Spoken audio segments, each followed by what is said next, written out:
Hello friends, सबैजनाले मेरो यो आर्टवर्क मन पराइदिनु भएकोमा धेरै धेरै धन्यवाद छ हैन। अनि धेरैजनाले क्वेरी गर्दाखेरि चाहिँ धेरै महँगो भयो भन्नुभयो हैन। यो बनाउनलाई एउटा सिम्पल यो बनाउनलाई पनि घन्टौँ लाग्छ। इभन यो एउटा सिंगल फुल भर्न पनि कति धेरै टाइम लाग्ने हुन्छ, एउटा एउटा लाइन कोर्नु पर्ने हुन्छ।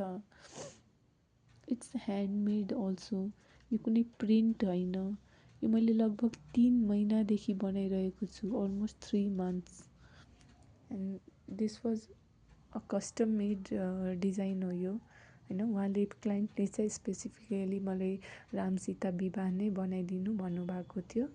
सो मैले उहाँलाई राम सीता विवाहको बनाइदिएको हो। So it almost took me 3 months हैन। अनि अलमोस्ट मेरो 100+ आवर लागिसकेको छ यसमा। सो तपाईँलाई इफ महँगो लागिरहेछ भने तपाईँले पनि बुझ्नु पर्यो, यो पनि मेहनतकै काम हो। It's not very easy to make and it needs a lot of patience. धेरै पेसेन्स पनि चाहिएको हुन्छ बनाउनको लागि। Thank you for listening.